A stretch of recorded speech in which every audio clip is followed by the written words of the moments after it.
Definitely story telling बहुत ज्यादा important है। जब भी आप कंटेंट लिख रहे हो, कोई भी कंटेंट हो, चाहे ये आपके बारे में, आपके पास्ट के बारे में कंटेंट हो, या फिर आपका कोई फेल्यूर हो, या फिर आपका कोई विंस हो, मैं बोलना चाहूंगी कि कोई भी सोशल मीडिया प्लेटफॉर्म हो, तो लोगों के पास टाइम नहीं होता है और टेंशन स्पैन बहुत ज्यादा कम होता है। तो ज्यादा लंबा मत करो, ज्यादा खींचो मत, टू द पॉइंट रखो। तो आज के पॉडकास्ट में आप सभी का स्वागत है। तो सबसे पहले मैं अपने गेस्ट से चाहूंगा वो अपने बारे में हमें थोड़ा सा बताएं। Hey, hi everyone. Hello, Mohit. So my name is Priyanka. I am basically from Kolkata, but currently living in Bangalore. I am a personal branding strategist. I'm doing this from past 2 years now. Full time freelancer हूँ। और पहले मेरा journey शुरू हुआ था 2018 से as research analyst. तो मैं कॉर्पोरेट में थी लगभग 3 से 4 साल। उसके बाद मैं फ्रीलांसिंग ट्राई कर रही थी और I loved it. That's why I thought of moving to full time freelancing. And 2022 में मैंने अपना जॉब पूरा छोड़ दिया एंड फुल टाइम फ्रीलांसिंग करने लगा। अभी मैं क्लाइंट्स हैंडल करती हूँ, मेरा एक छोटा सा टीम भी है। तो like that I am growing a little yeah. तो So this before is we a start, little bit. सबसे पहले आई हैव अ क्वेश्चन कि व्हाट इज पर्सनल ब्रांडिंग। तो सब पर्सनल ब्रांडिंग होता क्या है असल में? हाँ बिल्कुल। तो जैसे कि आप लोगों को पता है, ब्रांडिंग, कंपनी का ब्रांडिंग कैसे होता है। जब कोई भी कंपनी ब्रांड करते हो तो उसका वैल्यू इंक्रीज हो जाता है, राइट। तो लोगों को पसंद है ब्रांड से खरीदा, ये बोलना भी अच्छा लगता है, मेरा कपड़ा ब्रांडेड है, मेरा चीजें ब्रांडेड है। वही एक पर्सन क्यों करते हैं ब्रांडिंग? क्योंकि कंपटीटर जो होता है मार्केट में, बहुत ज्यादा कंपटीशन हो गया, राइट। तो कंपटीटर से स्टैंड आउट करने के लिए ही और अपना जो वैल्यू है वो इंक्रीज करने के लिए ही कंपनी का ब्रांड करते हैं, राइट, ब्रांडिंग करते हैं। तो इसीलिए, इसी वजह से, सेम रीजन, पर्सनल ब्रांडिंग जब करते हो तो अपने जो कंपटीटर्स हैं उनसे आप स्टैंड आउट कर जाते हो। क्योंकि बहुत सारे स्टेप्स बाय स्टेप्स मतलब तरीका होता है पर्सनल ब्रांडिंग का। तो जब हो जाता है तब आपको लोग पहचानेगा आपके नाम से, आपके ब्रांड से, और अगर जो भी आपका लोगो वगैरह है उनसे, और आपके वेबसाइट है तो भी तो और भी ज्यादा अच्छा है। तो वही स्टैंड आउट करने के लिए और अपना वैल्यू मार्केट में, जो भी अपना इंडस्ट्री है उसमें एज ए थॉट लीडर आपको दिखाने के लिए। That's the main reason of personal branding. Okay, तो what are the key elements और components of a strong personal brand? देखो, की एलिमेंट्स वही होता है जब आप अपने जो भी अपने अंदर स्किल सेट्स है। Suppose you are a very good marketer, but marketers तो बहुत सारे हैं, तो आपका कौन सा ज्यादा नीश है। मतलब आप मार्केटिंग अच्छा कर लेते हो, मार्केटिंग में आप फेसबुक एड एक्सपर्ट हो, मतलब फेसबुक एड में कोई आपको बीट नहीं कर सकते। बट आप ये बोलोगे कैसे मार्केट में, राइट? बहुत सारे फेसबुक एड एक्सपर्ट है। तो आप जब सोशल मीडिया पे हो गया, या फिर खुद का जो भी ब्लॉग हो गया, या फिर वेबसाइट हो गया, या फिर खुद का यूट्यूब चैनल हो गया, आप जब वो चीज बोलने लगोगे, कोई आपको मतलब बोलेगा नहीं ये पर्सन बहुत अच्छा है, ये पर्सन बहुत अच्छा है। ये तभी मुमकिन है जब आप खुद के बारे में बोलना स्टार्ट करोगे, आप लोगों को ये बताना स्टार्ट करोगे, राइट। तो दैट्स द वन थिंग। आप अपने स्किल सेट को दिखाओ, अपना जो रिजल्ट आपने बनाया है अपने क्लाइंट्स के लिए, अपनी कंपनी के लिए, वो चीज को, जिसके बारे में बोलो। अपना जो भी नॉलेज है वो शेयर करो, अपना ऑडियंस बनाओ। That's how you grow in personal branding. That's the one component. And after that, you also start, networking with other thought leaders in the same industry. जब भी आप नेटवर्क करते हो, मतलब ये चीज जो जब भी आप स्टार्ट करते हो, थोड़ा थोड़ा करके आपके पास अपॉर्चुनिटीज आते रहेगा। तो that's networking is a very good thing and everyone should do it whenever they are in certain industry. तो ये दूसरा कंपोनेंट हो गया। So these are the things. And also when I'm saying personal branding, I previously also said कि branding में visual branding बहुत ज्यादा important होता है। visual branding मतलब अपना logo हो गया, अपना colors हो गया, fonts हो गया, जो भी चीज आप यूज कर रहे हो ऑनलाइन, वो चीज सेम रखो। ऐसा नहीं कि इंस्टाग्राम में कुछ अलग ही कलर यूज कर रहे हो, या फिर लिंक्डइन में कुछ दूसरा कलर यूज कर रहे हो। ऐसा नहीं होता है, क्योंकि लोग जब आप वो कलर, वो लोगो दिखेगा, तब लोगों के माइंड में वो घुस जाना चाहिए, अरे ये तो सेम पर्सन, यही पर्सन यूज करता है, तो ये वाला पोस्ट उन्हीं का होगा। तो एक बार देख के पता लगना चाहिए ये post, this post is coming from this person. तो like that the things works. Okay, तो इसी से रिलेटेड मेरा एक सवाल है कि how can someone identify their USP और UVP, unique value proposition?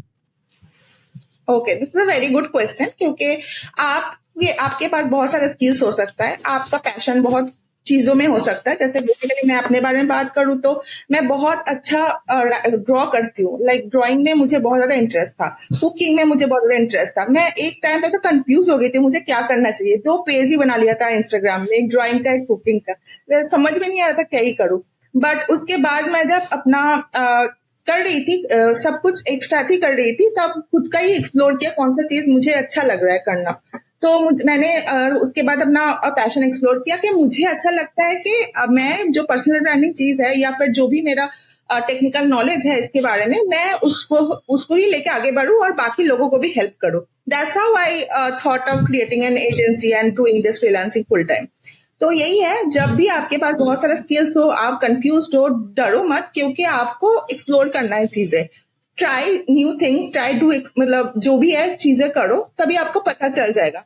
But 2 चीजें मैं बोलना चाहूंगी। एक तो है मार्केट में देखो कौन सा चीजों का वैल्यू ज्यादा है, कौन सा चीज ज्यादा ग्रो कर रहा है। डाइंग मार्केट नहीं है, ग्रोथ मार्केट है, उसका अपॉर्चुनिटी ज्यादा है, वो चीज को चूज करो। और सेकंड है अपना जो भी है, मतलब सर्टेन एक पेन पॉइंट होना चाहिए। आपका जो ऑडियंस है, कुछ ना कुछ पेन पॉइंट होना चाहिए, कुछ ना कुछ प्रॉब्लम होना चाहिए, उसको आप सॉल्व कर रहे हो।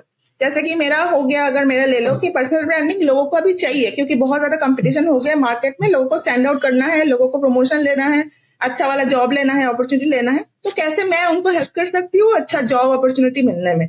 तो that's the one pain point I am solving. So what is the pain point you are solving?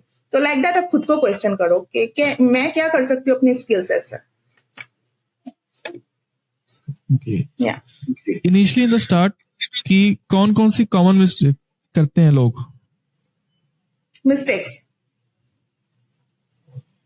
या या मिस्टेक्स तो बहुत सारे लोग करते हैं, बहुत कुछ करते हैं। एक तो सबसे बड़ी मिस्टेक जो करते हैं वो है, आप जो हो वो चीज आप दिखा नहीं रहे हो। लाइक आप शायद बहुत ही इंट्रोवर्ट शाई पर्सन हो, बट आप खुद को लोगों के सामने दिखाना चाह रहे हो कि आप बहुत ज्यादा स्पोकन, आउटस्पोकन, एक्सट्रोवर्ट पर्सन हो। That should not work, that will not work in the long run. आप जो हो वो दिखाओ, आप जैसे हो वैसे दिखाओ, उसी से ऑथेंटिसिटी इंक्रीज होगा, उसी से लॉन्ग टर्म में आपको सक्सेस मिलेगा। ये फर्स्ट मिस्टेक है। सेकंड मिस्टेक, जैसे कि मैंने बोला कि विजुअल ब्रांडिंग में बहुत सारे लोग मिस्टेक्स करते हैं कि दूसरे मतलब बहुत सारी जगह में बहुत सारी चीजें यूज कर रहे हैं, सेम चीज रखना चाहिए, वो सेम चीज नहीं यूज कर रहे। This is second mistake. Third mistake is when you are networking with some people, be mindful about what you are saying, क्योंकि बहुत सारे लोग रॉन्ग इन्फॉर्मेशन दे रहे हैं, क्योंकि मैंने वो किया, मैंने ये किया, ये यहाँ पे वो हुआ। Make sure whatever you are speaking, whatever you are saying, this is true, this is authentic, क्योंकि लोग तभी आपको जाके ट्रस्ट करेगा, राइट? तभी ट्रस्ट बिल्ड होगा। तो make sure whatever you are saying, it's genuine, it's researched, and you are doing proper research before speaking to anyone. That's the third reason, third mistake I will say. Okay. LinkedIn की अगर मैं बात करूं तो LinkedIn is famous for promoting your brand. अपना brand promotion के लिए काफी फेमस है। तो लिंक्डइन पे एक ऑप्शन होता है पेड एडवर्टाइजिंग का। तो when should professionals consider investing in LinkedIn ads to boost their personal brand? Okay, तो जब भी आप कोई भी पेड एडवर्टाइजमेंट में इन्वेस्ट करने के लिए सोचोगे, अपने माइंड पे एक वो होना चाहिए कि मैं किस लिए, मतलब गोल होना चाहिए, मैं किस लिए इन्वेस्ट करूंगी। शायद मैं अपना कोर्स प्रमोट करने इन्वेस्ट कर रही हूँ, या फिर मैं खुद का न्यूज़लेटर को प्रमोट करने के लिए यूज कर रही हूँ। कुछ भी, अपना गोल सेट क्लियर होना चाहिए। सेकेंड इज अपना ऑडियंस क्लियर होना चाहिए, whom you are targeting। Suppose मेरा टारगेट ऑडियंस है कॉलेज में जो पढ़ते हैं वो लोग, ठीक है, बट मैं वहां पे जो एज है वो मैं सेट कर रही हूँ up to 30। That will not work, उसमें बजट बर्न हो जाएगा। तो वो भी आपको क्लियर होना चाहिए माइंड में, मेरा ऑडियंस कौन है, how they look like, where they are working, if they are working और not, how much they are earning, सब कुछ क्लियर होना चाहिए। एक पर्सोना बना लो, उसके बाद आप जाके वहां पे ऑडियंस सेट करो के तभी अच्छा परफॉर्म करेगा आपका add. Yeah, these are the two main things you should think about before investing in ads. Okay. B2B generation की अगर मैं बात करूं तो आज के टाइम में उसका यूज काफी बढ़ रहा है। तो कौन कौन से टूल्स या टैक्टिक्स जितने भी कोचेस होते हैं, सीईओज होते हैं, how can they leverage to generate high quality leads? Okay, lead generation के लिए तो बहुत सारे टूल्स आ गए मार्केट में. मैं खुद एक दो टूल्स, बहुत सारे टूल्स एक्चुअली यूज किया है. पेड टूल्स आ गया है, फ्री टूल्स आ गया है. आप अगर स्टार्ट करो तो फ्री टूल से स्टार्ट कर सकते हो. एक तो अच्छा वाला टूल मैं पहले भी बोल चुकी हूँ मेरा अपना जो चैनल है उसमें, बट बोलूंगी apollo.io, APPOLLO. You can search it, apollo.io. ये it's a very good tool for lead generation. पहले तो 1200 तक फ्री देते हैं लीड जनरेशन के लिए, उसके बाद आपको पे करना पड़ेगा. बट कंपेयर करो बाकी टूल से, ये काफी सस्ता है. मंथली $37. आपका अगर एक अच्छा वाला एजेंसी हो या फिर छोटा मोटा एजेंसी हो जो अच्छा खासा रेवेन्यू जनरेट कर रहे हैं, तो फिर आप इस टूल में डेफिनेटली यू शुड इन्वेस्ट.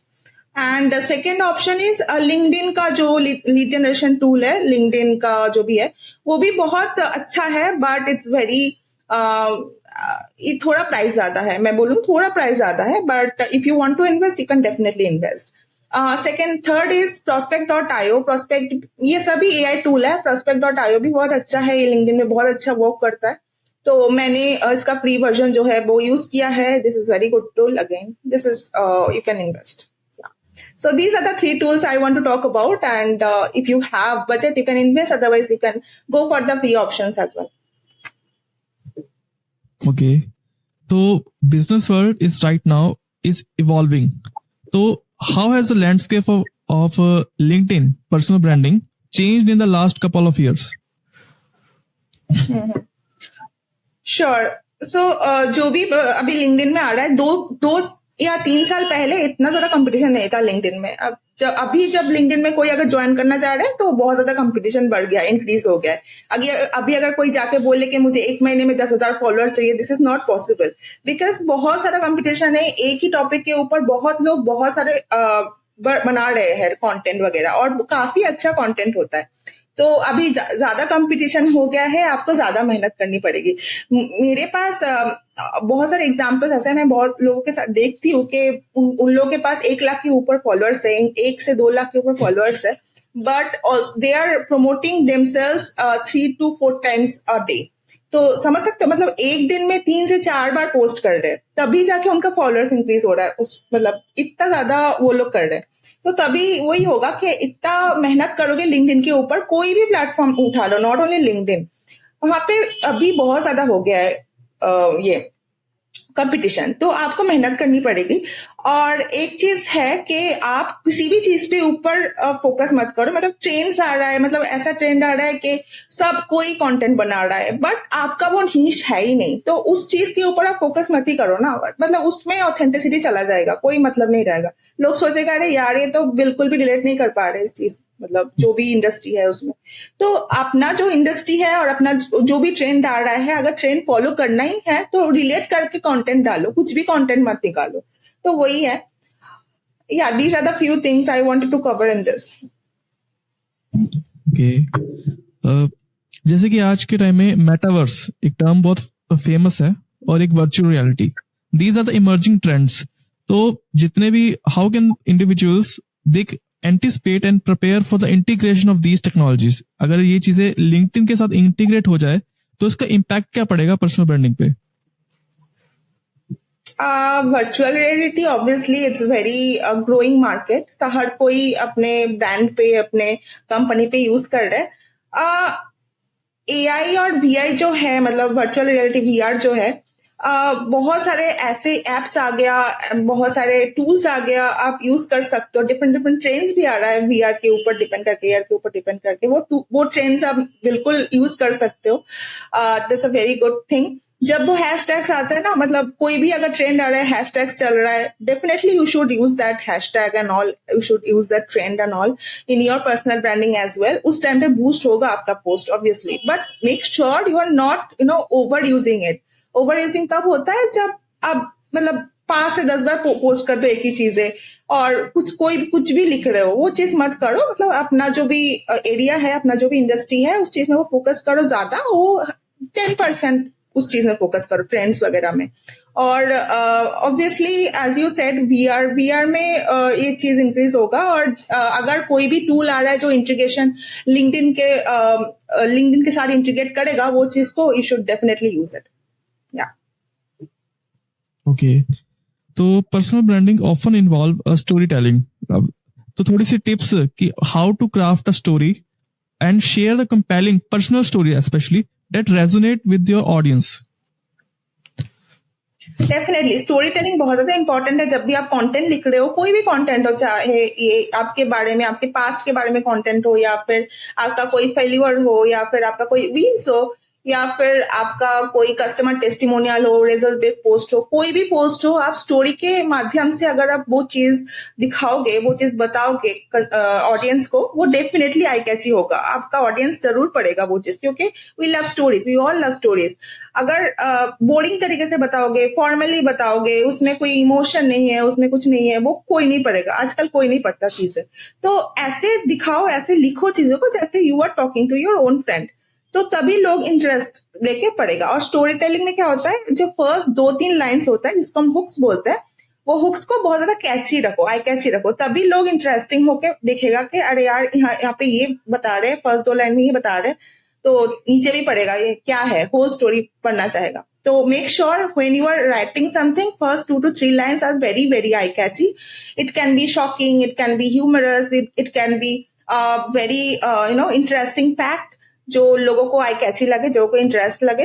आप थर्ड पर्सन होके भी सोच सकते हो, जब आप चीजें लिख रहे हो, लिखने के बाद आप थर्ड पर्सन होके भी पढ़ सकते हो कि ये चीज मैं 2-3 लाइन पढ़ने के बाद ये चीज मैं डेफिनेटली पढ़ूंगी या नहीं। अगर नहीं तो फिर नहीं लिखो वो चीज।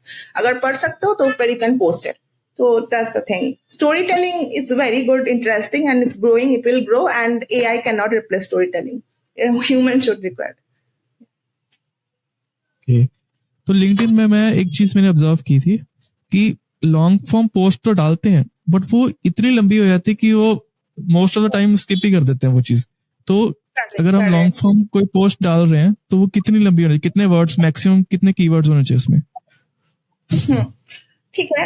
लॉन्ग फॉर्म पोस्ट बहुत लोग डालते हैं। स्टोरी जब लोग कोई स्टोरी बोलते हैं तब भी लॉन्ग हो जाते हैं कभी कभी। जब कोई टूल शेयर करते हैं या फिर कोई एक्सपीरियंस शेयर करते हैं या फिर कोई रिजल्ट शेयर करते हैं तब भी कभी कभी लंबी हो जाती है। बट मैं बोलना चाहूंगी कि कोई भी सोशल मीडिया प्लेटफॉर्म हो तो लोगों के पास टाइम नहीं होता है और टेंशन स्पैन बहुत ज्यादा कम होता है। तो ज्यादा लंबा मत करो, ज्यादा खींचो मत, टू द पॉइंट रखो। To the point in the sense आप बुलेट पॉइंट थोड़ा रख सकते हो, सारे बुलेट पॉइंट्स मत बना दो, थोड़ा बुलेट पॉइंट रख सकते हो। और जो आपका सेंटेंसेस है काफी सिंपल एंड छोटा रखो सेंटेंसेस। लंबी सेंटेंसेस बहुत ज्यादा बेकार होता है, छोटा सेंटेंसेस रखो। और make sure you are giving enough gap between 2 sentences, क्योंकि वो मतलब क्लटरिंग लगता है अगर गैप नहीं डालते हो। अगर बहुत ज्यादा एक साथ सेंटेंसेस लिख देते हो, बहुत ज्यादा क्लटरिंग लगता है, वो चीज दिखने में अच्छा नहीं लगता। तो थोड़ा गैप करके लिखो और make the thing very concise and to the point, but the tone should be also very good and story telling wise में टोन होना चाहिए। How can the personal branding strategies vary across different type of content? जो अलग अलग type के content होते हैं उसके बेसिस पे आप किस बेसिस पे आप डिसाइड करते हो कि इस पे ये वाली स्ट्रेटेजी लगानी है या इस पे ये वाली लगानी है? देखो, तो अपना जो पर्सनल ब्रांडिंग, कोई भी किसी का भी अगर पर्सनल ब्रांडिंग करना है तो ऑब्वियसली एक टाइप का तो पोस्ट नहीं जाएगा, डिफरेंट पोस्ट जाता है। एक तो हो गया अपना पर्सनल एक्सपीरियंस के बारे में पोस्ट हो गया, जो बहुत ज्यादा रीच जाता है उस चीज को। मतलब जब भी आप कोई भी पर्सनल एक्सपीरियंस शेयर करते हो, लोग वो चीज पढ़ते हैं और कभी कभी उसका रीच बहुत ज्यादा हाई हो जाता है, रिलेट कर पाते हैं जब लोगों के साथ वो चीज। सेकेंड टाइप का पोस्ट हो गया टूल्स शेयर कर रहे हो, कोई रिसोर्स शेयर कर रहे हो, कोई बुक्स शेयर कर रहे हो, अपनी इंडस्ट्री के रिलेटेड ही कुछ शेयर कर रहे हो, उसका वो हो जाता है शेयर, लोग रीशेयर करते हैं वो चीज को, क्योंकि वो अपने भी ऑडियंस को वो चीज दिखाना चाहते हैं। तो डिफरेंट गोल्स के हिसाब से डिफरेंट पोस्ट बनाते हैं। एक होता है कंटेंट फनल। कंटेंट फनल में हम 3 टाइप का पोस्ट डालते हैं। एक तो हो गया टोफू हो गया top of the funnel content, जिसमें आ गया अपना जो पर्सनल एक्सपीरियंस है वैसा वाला पोस्ट, अपना ओपिनियन बेस्ड पोस्ट। ठीक है, ओपिनियन बेस्ड मतलब कोई भी अगर चीज अपना मार्केट में आ रहा है अपने इंडस्ट्री के रिलेटेड, उस चीज के बारे में मेरा ओपिनियन क्या है, या फिर कोई एड है उस एड के बारे में मेरा ओपिनियन क्या है। ठीक है, तो ऐसा वाला पोस्ट हो गया टोफू में। मोफू में middle of the funnel content, जिसमें मैं अपना रिसोर्स शेयर करूंगी, कुछ अगर चीज में या कोई अगर बुक्स मैंने पढ़ा है उस चीज का रिव्यू शेयर करूंगी रिलेटेड टू माई इंडस्ट्री, उससे क्या होता है, इससे एंगेजमेंट इंक्रीज होता है और आपका वो रीशेयर वगैरह करता है तो अपना ऑडियंस भी इंक्रीज हो जाता है। वो है मोफू। और बोफू हो गया जिससे क्लाइंट कन्वर्ट हो जाता है। कन्वर्शन के लिए हम मोफू पोस्ट डालते हैं। Basically it's all about the results you have created for your clients और the results you have created for yourself. ऐसा वाला पोस्ट हो गया मोफू में। तो कन्वर्शन के लिए मोफू, एंगेजमेंट ज्यादा करने के लिए या ट्रस्ट बढ़ाने के लिए मोफू, और रीच बढ़ाने के लिए वो वाला फर्स्ट वाला। So these are the 3 types of content we use, and based on the goals we share the content. Basically इसका percentage रहता है, you can say 40, 30, 20. Yeah. Okay, आपने पर्सनली कौन सी बुक्स पढ़ी हैं जिससे आपको आइडिया लगा हुआ पर्सनल ब्रांडिंग के बारे में, या कोई नई चीज आपको सीखने को मिली हो? Sure. So personal branding for dummies मैंने पढ़ा था। उसके बाद ब्रांडिंग का 2-3 चीजें पढ़ा था। उसके बाद एलेक्स हॉर्मोजी का बुक पढ़ा है। वो पर्सनल ब्रांडिंग के ऊपर नहीं है, वो नॉर्मल फ्रीलांसर को भी पढ़ सकता है। $100 million offer. Yeah these are the few good books I have recently read, so I will definitely add it. Okay, तो जैसे कंटेंट मार्केटिंग होती है, तो जितने भी इंडिविजुअल्स हैं, how can they effectively use content marketing like podcasting, blogging to build their personal brand और target audience से कनेक्ट करने के लिए भी? ओके, सो अभी क्या हो रहा है, अभी पॉडकास्ट मार्केट जो है बहुत ज्यादा इंक्रीज हो रहा है, ग्रोथ हो रहा है पॉडकास्ट मार्केट में, क्योंकि लोगों के पास उतना मतलब देखने का टाइम नहीं है, यूट्यूब वीडियो देखने का टाइम नहीं है, क्योंकि they are always travelling, always in hurry, always doing something. But कान में अगर लगा के कुछ सुने तो वो पॉडकास्ट सुन सकते हैं। It's a very good market, you can enter it. And कोई भी पर्सन अपने जो नॉलेज है, मतलब वो हो सकता है नॉर्मल से नॉर्मल पर्सन, होम मेकर भी हो सकता है, कैसे अपने होम को डेकोरेट करके रखे, सुंदर रखे, कैसे अपने होम चलाए, उसके बारे में भी नॉलेज हो तो वो शेयर कर सकते हैं through podcasting, through YouTubing, anything. तो जो भी अगर आपको वीडियो में इंटरेस्ट है, वीडियो बनाने में इंटरेस्ट है, आप यूट्यूब में घुस सकते हो। अगर आपको नॉर्मली लोगों को शेयर करना है कुछ भी इंफॉर्मेशन, तो पॉडकास्ट कर सकते हो। अगर आपको सोशल मीडिया अच्छा लगता है तो फिर जा सकते हैं, मतलब YouTube, sorry not YouTube, Instagram में दिखा सकते हो, या फिर फेसबुक में दिखा सकते हो। बहुत सारे ग्रुप्स है फेसबुक में, ज्वाइन कर सकते हो। Yeah, these are the content creation platforms you can definitely explore through your passion, and these are not dying anytime soon. These will only grow. So yeah, these are the very great platforms. Okay, now come to the LinkedIn optimization part. So how can we optimize a LinkedIn profile for a specific purpose? किसी एक specific purpose के लिए हम LinkedIn को किस तरीके से optimise करें प्रोफाइल को? Specific purpose in the sense, give me an example, I'll tell you. Like job find करने के लिए, या खुद किसी प्रोडक्ट को प्रमोट करने, किसी भी एक स्पेसिफिक पर्पस के लिए। ओके, सपोज आप जॉब करते हो, ठीक है, तो अपने इंडस्ट्री में, सपोज आपका इंडस्ट्री है नॉर्मल आईटी सेक्टर, ठीक है, आप सॉफ्टवेयर बनाते हो, यू आर ए डेवलपर, तो अपना जो भी प्रोफाइल है, लिंक्डइन में प्रोफाइल है, उसको कैसे ऑप्टिमाइज कर सकते हो? फर्स्ट ऑफ ऑल, आपका जो बैनर है वो बहुत ज्यादा क्लियर होना चाहिए, that anyone visiting your profile should understand looking at the banner that you are a software developer. So वहां पे लिख सकते हैं that I help my clients by doing developing softwares and all, high performing softwares and all. You can write this, and banner में अपना जो contact है, details है, वो भी थोड़ा सा लिख सकते हैं, क्योंकि लोगों के पास इतना टाइम नहीं है, कहाँ पे कॉन्टैक्ट ढूंढू, इतना टाइम नहीं होता है। वहां पे लिख सकते हैं छोटा करके, this is my mail ID, ना, you can contact me if you want. उसके बाद आपका जो प्रोफाइल पिक्चर है वो बहुत ज्यादा क्लियर होना चाहिए, आपका फेस दिखना चाहिए, क्योंकि अगर आपका फेस ही हाइड है, आपका बैकग्राउंड नॉइजी है, तो फिर लोगों को वो चीज अट्रैक्टिव नहीं लगता। तो बहुत ज्यादा मतलब वो चीज फॉर्मल रखो, क्योंकि लिंक्डइन है एक फॉर्मल प्लेटफॉर्म है, तो उसको थोड़ा प्रोफेशनल रखो, फॉर्मल रखो। इसका मतलब ये नहीं आपको सूट बूट पढ़ के आपको फोटो खींचना होगा, not like that, but it should be very clear. After that आपका जो हेडलाइन है वो आपको थोड़ा कंसाइज वे में लिखना चाहिए, कि जो भी आपका टू द पॉइंट है। सपोज मेरा जो है मैं लिखा है कि मेरा जो हाईलाइटेड पॉइंट्स है, मैं 70 to 80 लोगों के साथ अब तक तो काम कर चुकी हूँ, ठीक है। तो मैं वही लिखा, work with 70 converting clients, 70 clients, and I am expert in these industries. And yes, I have done also MBA, so MBA भी मैंने लिख दिया है। तो ऐसा करके आप जो भी आपका हाईलाइटेड पॉइंट्स है, जो भी आपका अचीवमेंट्स है, वो आप हेडलाइन पे लिख सकते हो।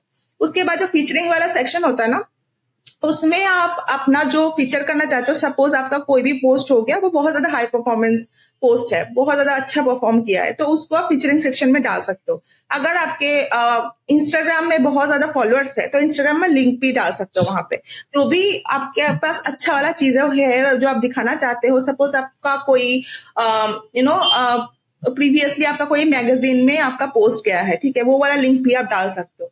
जो भी चीज अच्छा है वो फीचरिंग सेक्शन में आप डाल सकते हो। इसके बाद आ गया अबाउट वाला सेक्शन। अबाउट मी वाला सेक्शन में ना, मतलब लोग कुछ भी डाल देते हैं, कुछ भी इन द सेंस, फर्स्ट में मैंने I born in that place, I brought मतलब कुछ भी डाल देते हैं। तो ऐसा मत डालो, लोगों को इंटरेस्ट नहीं होता है आप कहाँ पे पैदा हुए हो, आपका माँ बाप कौन है, ऐसा कुछ नहीं है। आप वो इस चीज से आप स्टार्ट कर सकते हो कि आई am solving this problem, this particular problem, and this is my USP. ऐसा करके आप स्टार्ट कर सकते हो। उसके बाद थोड़ा बहुत आपका जो भी बैकग्राउंड है, वर्किंग बैकग्राउंड, वो आप बता सकते हो। तो make it very concise, not like 2000 words लिखा है मतलब 2000 वर्ड का एक आर्टिकल लिखना है, ऐसा कुछ नहीं है। लोगों के पास इतना टाइम नहीं होता है। Make it very concise. और जो भी आपका मतलब आपका गोल क्या है? आपका गोल है अच्छा वाला जॉब ढूंढना है, राइट? अच्छा वाला जॉब ढूंढने के लिए क्या क्या लिखना पड़ेगा मुझे? मेरा जो मैंने जो किया है आज तक वो लिखना है, राइट? तो वही आप लिखो वहां पे।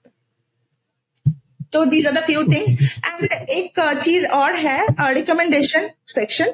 वहां पे आप लोगों को बोलो, आपका जो पास्ट क्लाइंट्स है, आपका जो पास्ट कंपनी था, वहां पे जहां जिन लोगों के साथ आपने काम किया है, उन लोगों को बोलो कि आपको रिकमेंड कर दे। जेन्युइनली रिक्वेस्ट करो, क्योंकि it's a very important section. आपके पास जितना ज्यादा रिकमेंडेशन होगा, उतना it will be high chance कि आपको अच्छा वाला ऑफर मिलेगा। So this is very interesting section as well. Okay, तो when I visited your profile, LinkedIn profile पे, तो आपके बायो पे लिखा था एक्सेलरेटर फ्रीलांसर किट, ऐसा कुछ था, मुझे एग्जैक्टली याद नहीं। तो वो क्या चीज थी मतलब? हाँ, तो मैं फ्रीलांसिंग कर रही हूँ 2020 से।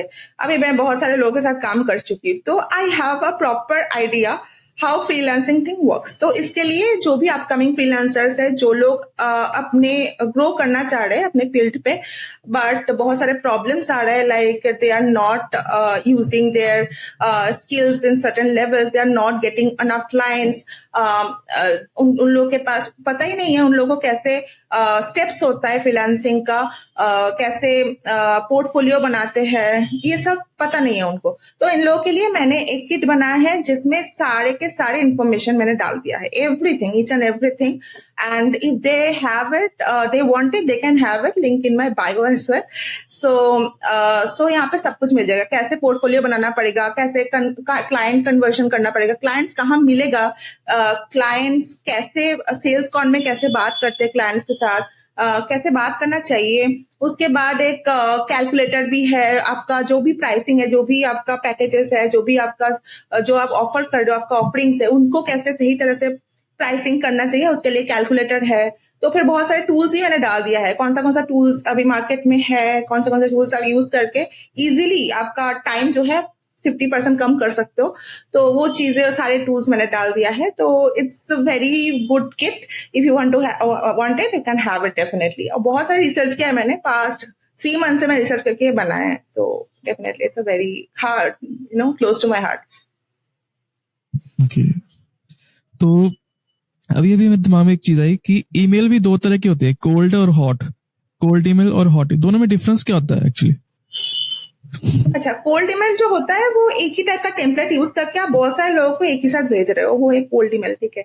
हॉट ईमेल मतलब ऐसा कुछ मतलब नहीं है, ऐसे मतलब कभी आप बहुत ज्यादा रिसर्च करके किसी पर्सन के बारे में बहुत ज्यादा रिसर्च करके वो हाईली या पर्सनलाइज करके वो चीज अगर ईमेल भेज रहे हो, तब वो हॉट ईमेल हो जाता है, क्योंकि वो उसी पर्सन के लिए होता है और बहुत ज्यादा रिसर्च किया है उसके बारे में, आप उनके बारे में। तो तब जब भेजते हो वो हॉट ईमेल हो जाता है और उसको ओपन करने का चांस भी मतलब बहुत ज्यादा इंक्रीज हो जाता है। आपका जो भी सब्जेक्ट लाइन है वो बहुत ज्यादा इंटरेस्टिंग है, बहुत ज्यादा हाईली पर्सनलाइज्ड है। उसके बाद आपको फर्स्ट 2-3 लाइंस जो है वो भी हाईली पर्सनलाइज्ड है, मतलब हर तरह से पर्सनलाइज्ड ईमेल ही है। तो वो जब भेजते हो किसी को वो एक हॉट ईमेल हो जाता है। ओके, तो जो पर्सनल ब्रांडिंग जो जर्नी है, it's a long term process. तो माइंडसेट क्या होना चाहिए? माइंडसेट मतलब आप जब स्टार्ट कर रहे हो तभी आपका माइंडसेट चेंज कर लो। मतलब भैया एक दिन में तो रिजल्ट नहीं आएगा, टाइम लगेगा, 1 साल लग सकता है, 2 साल लग सकता है, 3 साल लग सकता है, बहुत सारे साल लग सकता है। बट आपका माइंडसेट क्लियर होना चाहिए कि मेरा गोल ये है, मैं ऐसे लोगों को हेल्प करना चाहते। बट ये ऐसा गोल नहीं होना चाहिए कि पर्सनल ब्रांडिंग के through I want to earn a lot of money, I want to be a billionaire, not like that. ऐसा अगर आपका माइंडसेट हो तो कभी आप कुछ नहीं कर सकते लाइफ में। आपका माइंडसेट ये होना चाहिए, मैं लोगों को कैसे हेल्प कर सकती हूँ, तभी पैसा अपने आप आ जाएगा, अपॉर्चुनिटीज अपने आप आ जाएगा। माइंडसेट वैसा रहो। और ये माइंडसेट मत रखो कि एक फेलियर हो गया, एक चीज में मैं फेल हो गई, या फिर ये मैं ट्राई करना चाहती थी इसमें मैं फेल हो गई, अरे यार मैं तो कुछ नहीं कर पाऊंगी। ऐसा नहीं होना चाहिए। बार बार फेलियर्स आएगा। मेरे जो जर्नी रहा है, बहुत बार मैं फेल हो चुकी हूँ, अभी भी फेल होती रहती हूँ, बट सक्सेस भी आता है। ऐसा नहीं है, फेलियर से ही लोग सीखते हैं। It's about all about learnings and growing. तो वही ऐसा माइंडसेट रखो कि failures doesn't matter, you should only focus on your growth journey and goal. That's the thing. Okay, let's talk about the earning कि हाउ कैन, कितना पैसा कमा सकते हैं, रेंज बताओ है कि मिनिमम से लेके मैक्सिमम तक। ऐसा कोई रेंज नहीं है टू बी ऑनेस्ट। अगर आपका मतलब फ्रीलांस कर रहे हो या फिर इन्फ्लुएंसर हो या फिर क्रिएटर हो, जर्नी में तो कुछ नहीं मिलेगा, जीरो मिलेगा। थोड़ा थोड़ा करके जब आपका ऑडियंस बिल्ड होगा, अच्छा खासा ऑडियंस बिल्ड होगा, तभी आपको अपॉर्चुनिटीज आएगी, तो तभी आप हाई रेंज आप चार्ज कर सकते हो। जैसे कि लिंक्डइन में मैं बता सकती हूँ, लिंक्डइन में 10 to 15K के बाद आपको ब्रांड डील्स मिलना स्टार्ट होता है। आप ब्रांड के पास खुद ही आप पहुंच के बता सकते हो कि I have this kind of followers and I have this kind of engagement, so I can talk about your brand in my with my audience and all in my network. So तब आप pitch करो brand को, brand आपको पे करेगा, but starting में आपको ज्यादा नहीं मिलेगा, 3 to 4K मिलेगा आपके। उसके बाद थोड़ा थोड़ा करके आप इंक्रीज कर सकते हो, जैसे जैसे आपको फॉलोअर्स आपका इंक्रीज होगा। बट याद रहे कि फॉलोअर्स के साथ साथ एंगेजमेंट भी अच्छा खासा रहे। तो फॉलोअर जो भी आपका ऑडियंस है उन लोगों के साथ टाइम टू टाइम बात करते रहो, डीएम में, कमेंट्स में, सो दैट विल हेल्प। जैसे कि आपने बात की एंगेजमेंट की अभी, तो पर्सनली मैंने एक चैनल में विजिट किया था, उस पे 2 लाख सब्सक्राइबर्स थे, बट मैंने व्यूज देखे 5,000 6,000। तो वो क्या सीन होता है कि मतलब किसी इंसान के अगर 2 लाख अगर सब्सक्राइबर्स है तो 5,000 लोग ही देख रहे हैं, 6,000 लोग देख रहे हैं, वो क्या चक्कर है? मुझे अभी तक समझ नहीं आया वो चीज। ये तो लिंक्डइन नहीं बोलूंगी मैं, हाँ इंस्टाग्राम में और यूट्यूब में बहुत ज्यादा होता है। लोग खरीद के रख देते हैं, खरीद मतलब बहुत ज्यादा बेचते भी है लोग, फॉलोअर्स ले लो, फॉलोअर्स ले लो। तो लोग खरीद के रख लेते हैं, किसके चक्कर में? आपका मोनेटाइजेशन के चक्कर में एंड आपका प्ले बटन के चक्कर में रख देते हैं। ये सारे बॉट्स होता है, फेक होता है, कुछ नहीं है। आपका जो रियल फॉलोअर्स है वो शायद होगा उसका 10% या 20%। वही लोग देखते हैं, वही लोग लाइक्स करते हैं, बस इसीलिए आपको कम दिखता है और कुछ नहीं है। तो अगर आपको वो रियलिटी चाहिए, रियलिटी चेक चाहिए, तो आप जेन्युइनली बढ़ाओ आपका फॉलोअर्स। ऐसा कुछ खरीदो मत मतलब फेक वाला बॉट्स जो होता है उसको मत खरीदो। तो रियलिटी में बढ़ाओ, थोड़ा टाइम लगेगा बट आपका एंगेजमेंट बहुत ज्यादा बढ़ेगा। ये तो उसका आई थिंक वॉच टाइम पे भी काफी इफेक्ट पड़ता है, क्योंकि अगर कोई इंसान 1 मिनट देख रहा है और कोई इंसान 5 मिनट देख रहा है तो जमीन आसमान का फर्क पड़ जाता है। Exactly, definitely. थोड़ी सी विजुअल ब्रांडिंग पे फिर से आते हैं, तो थोड़ा डिटेल में जानना चाहूंगा कि लोगोस का और कलर स्कीमा का किस तरीके से हम यूज कर सकते हैं इफेक्टिवली। तो इसके लिए मेरा न्यूज़लेटर है, मैंने न्यूज़लेटर में डाल रखा है ऑलरेडी। लिंक्डइन पे एक न्यूज़लेटर मैं चलाती हूँ, मैक्सिमाइज्ड मी करके, वहां पे जाके भी पढ़ सकते हो। मैं थोड़ा सा बता देती हूँ। कलर स्कीम्स जो होता है वो अपने पर्सनालिटी के हिसाब से, पर्सनल ब्रांडिंग का जो टोन है उसके हिसाब से सेट कर सकते हो। क्योंकि जैसे कि एग्जाम्पल फॉर एन एग्जाम्पल, मैं बहुत क्रिएटिव पर्सन हूँ, I am very creative. So creativity कौन सा कलर ये करते हैं, कौन सा कलर से क्रिएटिविटी समझ सकते हैं। तो क्रिएटिविटी कलर होता है, एक तो हो गया पर्पल और एक हो गया ऑरेंज। ऑरेंज कलर भी बहुत ज्यादा वो होता है क्रिएटिव एंड ऑल। तो ये सब कलर चूज कर सकते हो। एक एक कलर का एक एक मतलब होता है, वो भी मैंने लिख के रखा है कौन सा कलर का कौन सा मतलब होता है। उस चीज वो आपका पर्सनल ब्रांडिंग के टोन के हिसाब से you should actually choose the colours. तो व्हाइट जो होता है बहुत ज्यादा प्योर होता है, रेड जो होता है बहुत ज्यादा नॉट एनर्जेटिक, रेड होता है हाईली पैशनेट होता है वो चीज। देन ग्रीन होता है, ग्रोथ दिखाता है, ग्रीन मतलब growth and all. So like that you can choose. Yellow होता है jolly, joyful, energetic. So these are the few colors and meanings you can choose according to your own personality and choices. Okay, आपकी prediction क्या है future को लेके, personal branding को अगर बात करें तो आने वाले 5 साल या 1 साल, तो आप इसका स्कोप कहाँ पे देखते हो? पर्सनल ब्रांडिंग को लेके अगर मैं बोलूँ तो फिर नेक्स्ट 5 साल नहीं 50 साल बढ़ेगा ये। मतलब ग्रोथ होगा, हाईली इंक्रीज करेगा, बहुत ज्यादा एक्सेलरेट करेगा ग्रोथ इसका। बट अगर मैं एजेंसी पर्सपेक्टिव से बोलना चाहूँ तो फिर बोलूंगी कि कंपटीशन बहुत ज्यादा इंक्रीज है। अभी भी मार्केट में बहुत ज्यादा एजेंसीज है जो पर्सनल ब्रांडिंग सर्विसेज प्रोवाइड करते हैं, तो इसका बहुत ज्यादा कंपटीशन बढ़ जाएगा। But if you are doing for it yourself then definitely you should start now. If you are not doing then you should start now, because आपको बहुत ज्यादा लॉन्ग टर्म में फायदा होगा, बहुत ज्यादा। क्योंकि जो क्रिएटर्स मार्केट है, इन्फ्लुएंसर्स मार्केट है, या फिर नॉर्मल सोशल मीडिया में बोल रहा हूँ, नॉर्मल सोशल मीडिया में जिसका जितना फॉलोअर्स है, जितना ऑडियंस है, तो वो स्टैंड आउट करते ही है कहीं ना कहीं पे जाके, राइट। उनके बारे में बात होता ही है। कोई भी फ्रेंड ग्रुप्स ले लो, वहां पे जाके अरे तेरा तो बहुत ज्यादा फॉलोअर्स है, बहुत ज्यादा ऑडियंस है, मेरा वाला ये चीज बोल दे, ये बोलते ही है लोग। तो you should definitely take the advantage of this thing and या if you haven't started yet just start now. Okay, कोई ऐसी आपकी पर्सनल स्ट्रेटेजी जो आपको लगता है कि यार ये कोई चीज जब काम ना आए, वो ब्रह्मास्त्र कहते हैं ना, जैसे कि जब कुछ काम ना आए तो इसे इस्तेमाल कर लो, तो कोई ऐसी स्ट्रेटेजी जब आपके लिए बड़ी फायदेमंद साबित हुई? ओके, पर्सनल ब्रांडिंग के व्यू पॉइंट से बोलना चाहे अगर you are asking then I can say अगर if you are a shy person, you are introvert person, अगर आपको अपना फेस दिखाना पसंद नहीं है, अगर आपको किसी से बात करना पसंद नहीं है, then normally start commenting on others people who are doing very great in that particular industry, in that particular social media platform.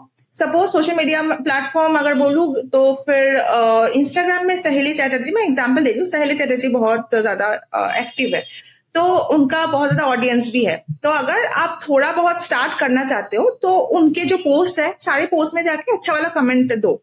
अच्छा वाला मतलब आपका थॉट प्रोसेस बताओ, आपका जेन्युइन इनपुट्स दो। तो ऐसा करके आप स्टार्ट कर सकते हो। इसमें क्या होगा, आप अपना फेस भी रिवील नहीं कर रहे हो, आप किसी के साथ डायरेक्टली बात भी नहीं कर रहे हो, आप सिंपली कमेंटिंग करके स्टार्ट कर रहे हो। सो थोड़ा थोड़ा करके आप जब स्टार्ट करोगे उसके बाद आप डीएम पे जाओ, लोगों के साथ बात करो, थोड़ा थोड़ा करके बात करो, उसके बाद आप खुद ही पोस्ट करो। तो थोड़ा थोड़ा करके one step at a time करके आप बढ़ सकते हो ऐसा।